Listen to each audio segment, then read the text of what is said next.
Okay, we're in turn 6 now. Not a lot of changes to orders. The army commander for the Lancastrians is dispatching a messenger over here to James Butler, who commands the French mercenary crossbowmen.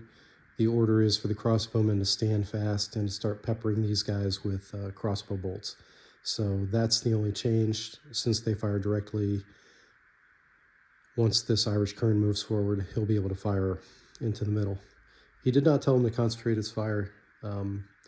Told James Butler basically take charge of these guys, become the master of bows. So maybe he'll make that decision at the moment. He's easily within range for that messenger to reach during the orders phase. Okay, over to the Yorkist side. The only thing they're going to do is the army commander is going to backpedal these heavy footmen, this battle line, because he can foresee this scrum over here getting out of hand and people flying off and creating chaos and confusion. So he's going to back his line up so it doesn't get tangled up in that. Okay, still doing the movement phase here.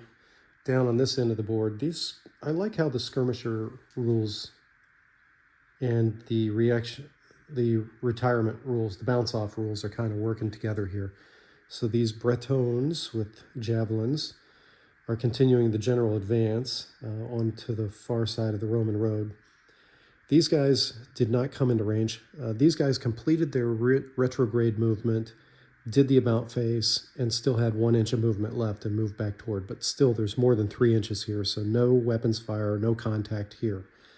These guys, however, they were right on the heels of this unit. And I'm going to, again, because they were skirmishers, I'm going to amend the rules to allow skirmishers, units that were ordered to skirmish, they're going to continue to be able to engage in fire like this. So he's going to fire his javelins and then crash in with melee again, because this guy still had 2 inches of retrograde movement. Now, he already rolled his what do you call it, rally die, because he had been attacked. So we're going to keep that rally die roll result because he's going to be attacked again, obviously. These units move forward. Reaction test to come to grips with the enemy because it's light punching upward toward heavy. Same thing, light punching upward towards heavy. Reaction test rolls are done, but I haven't done the factors. James Butler is now in command of these crossbowmen, so they will concentrate their fire probably on that middle unit, trying to break it first, break it down. We'll see what happens. These guys still have 2 inches of retrograde movement because they crashed into the wood line. Their rally dice roll will remain. The army commanders stand with them so that you can get them to rally instead of retreating off of the board. But the interesting situation we have to resolve now is this horse was repulsed, moving in retrograde, still has 6 inches of movement. These guys were routed. If you look at the rules for routing, so routing troops that encounter an enemy vary in their response between charge and detour. And it ends up being that footmen are treating cavalry as an impassable obstacle and must detour. So we're going to move this unit and this unit inch by inch. These guys are going to have a gap and either ditch to the right or left, depending on where that gap is. And then I'll move those heavy horse up to follow behind them and attack them in the rear. Okay, so just a little bit of excitement here. So this retiring horse ended up going to the right. This routing unit broke a little bit to his right, so they passed each other, basically. He's routing, so he's traveling at his charge rate -2, which is actually, I think I might have given him more than he ought to have. But this heavy horse can only move 6. He'd still be back in contact. Sorry about that. That's a mistake. So those guys will reconnect again and have a melee. There was no uncontrolled advance. I rolled reaction dice to see if he would speed up to catch up, but it doesn't matter now. So the upshot is, this is where this stuff is. Almost all of this movement is complete over here. Did the back pedal. So a bit of a command and control situation over here. So this noble is in charge of the vanguard. The vanguard was green. These were the horsemen that, if you recall, went out, routed, and this guy was detached to go collect them. He has to stay with that horseman for the remainder of the battle. Otherwise, they once again go unrallied. These guys are retreating. These guys were part of the vanguard as well. Routing. These guys were part of the vanguard as well. So he can't detach and get control of these guys without these guys going back into that situation. The saving grace here is that these billmen could move forward, and if they're passing to the right or left of a routing unit, that will cause them to stop and reconsider things. But the Army commander, unfortunately, had to detach himself. This set of curs, the medium horse, they're still routing as well, and they needed to be halted. So the Army commander now is taking personal command of these guys. He has to stay with them for 3 turns. So he's going to have to dispatch a messenger or something. Something's got to happen here, command and control wise. Meanwhile, I've got to still move this guy. These 2 are going to stay in melee. I've kind of conformed their bases.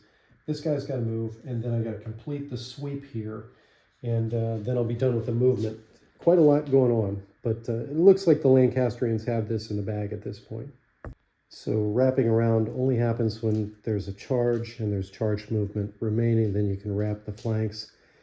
Same thing, you can wrap up with your skirmishers, but not any of these other circumstances. And then I did roll a reaction test for these Welshmen to come to grips with these troops, but really the zone of control is out here, so this roll was unnecessary. They still rolled well. They rolled an 11 unmodified, and they're coming in on the flank. So this unit's getting it from both sides. So there will be a melee here. Be a lot of missile fire up here, some missile fire and melees down here, and then no contact there. So this melee, this melee, this melee, this melee. Yeah, looking pretty good. So with the melee up here, the lighter troops, the Irish Kerns, the 2 that were in front, actually took 1 casualty, and the heavy foot did not take any casualties. This means a pushback circumstance. I rolled the reaction test for these guys, and with their modifiers for missile unit, for flank support, they still did not score an uncontrolled advance. So their orders to hold this line, they persevered with those orders and did not follow the pushback. This unit is stuck here because he can't fully interpenetrate the crossbowmen. So he will, in fact, block the bow shots from that guy, the crossbow shots, which sucks. But this guy was able to flip-flop with this set of Breton javelin men. So those guys are going to go in next time. But the battle line is holding here, interestingly enough. We'll handle some missile fire here and see what happens on this end of the battlefield before we move down to the other end. Okay, missile fire was completely ineffective, so that doesn't matter. I decided to try to do this one first. I rolled a bunch of factors, so the heavy horse had a factor of 6. They're attacking the rear, so they won't receive any blows in return. They actually rolled horribly on their d20 roll and got no attacks, so they're going to be repulsed. However, at the same time, these spearmen, these Welsh spearmen, came up on the side, and even though they only had 2 figures in contact, they had an excellent d20 roll and had 5 for their factors, and so they imposed a casualty. However, you know, what is this circumstance here? We're not doing non-mounted exclusively with mounted. I guess we're going to have to handle these individually. So this guy was repulsed, and then because it was footman versus footman, and one side received more casualties inflicted by melee exceeded 5%, yes. Pushback, so these guys are going to actually be pushed back, which they're going to get pushed to their left by 3 inches, and then those guys might have to follow. So let's roll that dice for now. Yes, he's got flank support, so that bumps this to a 5. 16 for Great Sea troops that are acting under orders. 16 or more uncontrolled advance. So these Welsh spearmen will have to follow that 3 inches.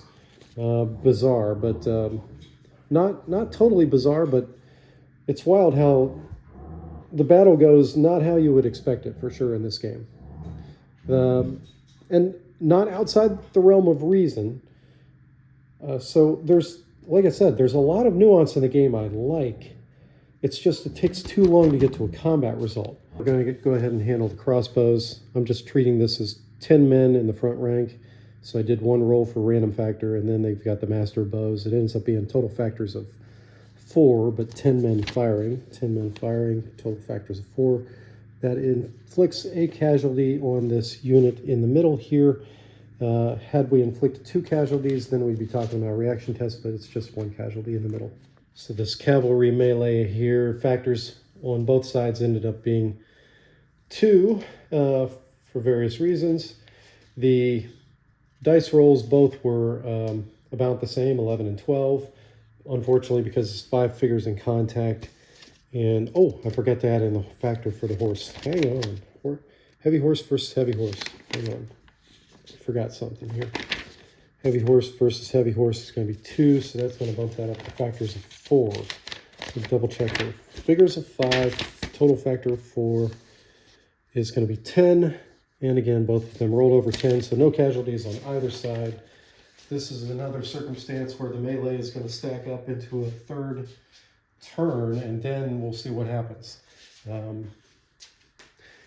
No wrapping.